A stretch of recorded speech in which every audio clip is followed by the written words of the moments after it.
heard me. Hi guys, welcome to my channel, and today I'll be talking about one of my favorite characters from the series Bridgerton, which is a Netflix adaptation series from the series of the books called Bridgerton, which is based on an aristocratic family basically finding love.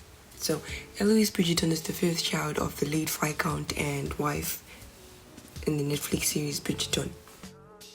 Eloise is clearly a feminist and champions women's rights and dreams of a life beyond marriage. But however, her approach reveals certain hypocrisies that undermine her feminist ideals. Eloise is very progressive for a character of her time. She openly criticizes the limited roles available for women and expresses a desire for education and independence. Eloise has no desire to marry and would prefer to pursue educational pursuits. That in itself is not inherently wrong. It's the way she expresses her desires and her perception of other women who do not share the same ideologies as her. Her progressive stance is often overshadowed by her lack of empathy towards other women's situations and her lack of awareness of her own privilege. Eloise comes from a noble and aristocratic family, which is just a fancy way of saying she was insanely rich. Eloise has familial and financial and emotional support to pursue her dreams, and it's continuously shown in the series. For example, the one time she was talking to Benedict. I suppose I want a different life, Benedict. That I truly believe I am quite capable of something more, even when I am not allowed to have anything else. Then I would say that you're not the only one. Eloise's brothers are clearly loving and relatively understanding compared to the men during that time, because some of the women literally did not have a choice in who they were going to marry. She never misses a chance to belittle the interests of other women, whether it's sewing, fashion, or marriage, and she would rather spend her time on You genuinely enjoy embroidery? Of course I do. There is simply so much one can do with it. For example. What more can a woman work on besides polishing herself for a potential suitor in a world where a glimpse of freedom is achieved at the hands of a man, in this case, a husband? So of course you're gonna do what you have to do in order to get a rich man, and you're lucky if you get a kind, rich man.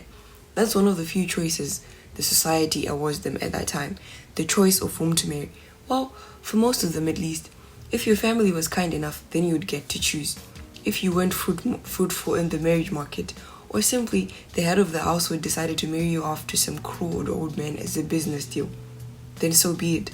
A fate that actually befell Cressida Cowper, Eloise's season 3 friend, and Eloise simply could not sympathize with her, but in fact undermined her intelligence when she came up with a way out of her predicament. Forced to marry a man thrice my age. Of course I care, and I would very much like to shout at your parents if I thought it would make any difference, but as much as I would love to see Whistledown finally exposed, you will never find her. You do not think I'm clever enough? No, that is not what I meant. I could not find her myself. And you are far more clever than I. Cressida, I am sorry. Please, I cannot do this right now. Eloise is too concerned with her less damning problems to care, a trait she has had for a while. Even in season 1, when she was friends with Penelope, she was a bit selfish. She mostly talked about herself. That's why it took her a long time, a really, really long time actually, to uncover that Penelope was Lady Whistledown, because she never truly listened to her. She said it You might have herself. said those kinds of things before, but tonight was the first time I in fact heard you say them. It sounded so familiar. Your words, not just the content or subject, the pattern. That's why she also thought Penelope wanted to be a spinster as well, and was shocked when she wanted a husband in season 3. If you pay attention to season 1, Eloise was the one who was mostly talking about not wanting a husband, and she was ranting about it.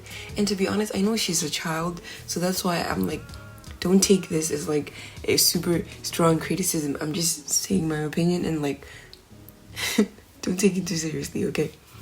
Anyways, Penelope desired to be wanted.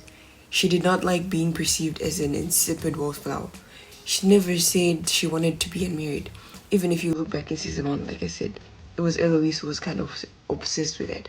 Penelope did desire freedom, but Eloise did not pay attention to her friend's wants, only her own, which she projected onto Penelope.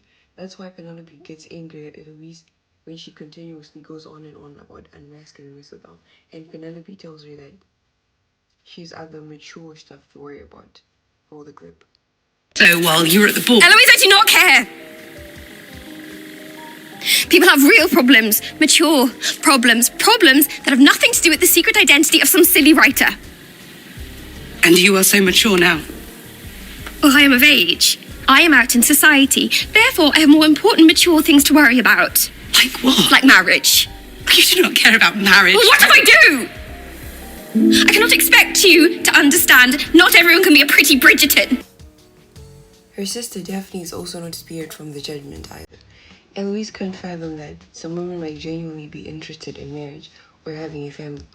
She always has some snarky remark when Daphne seems to be enjoying her debut. A scene that stands out to me is when Daphne is playing her piano and she lets Eloise know that she should practice her piano skills. And in response, Eloise boasts about the superiority of her reading over Daphne's pursuit for her husband. You wish to follow your heart, and I wish to nurture my mind. Let us leave it there. Can you at least try to understand? You never see things from my perspective. You are not the only one with troubles, Eloise. You have no idea what it...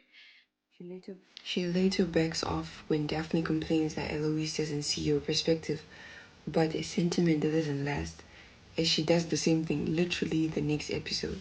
Follow in your footsteps, sister. There'll be a more dreadful fate. You do know that I am setting the standard for your future matches, yes? You should be grateful. The only thing I'm grateful for is that I am not you. Eloise simply couldn't grasp that Daphne, the older sister, was burdened with the responsibility of marrying well in order to set precedents for her younger sisters. However, to cut Eloise some slack, she does have some trauma from what happened when she was a kid. In a certain episode, Eloise shares her valid fears about marriage, especially childbirth, which stems from a traumatic childhood experience where her mother almost died. Daphne tries to share her perspective. She kind of ignores Eloise a bit. She tries to inform her that there's a brighter side, and the brighter side in that experience brought about little Hyacinth, their little sister. Eloise completely dismisses her opinion and says that she's pretending. To be found at their end. And I know, one day, we both will find it. It must be taxing. What?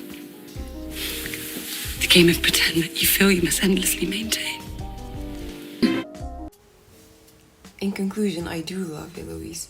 It's just that in as much as she's a refreshingly progressive character for her time, she does have some flaws in the way she communicates her rebellion against society, which lacks a bit of compassion and self-awareness.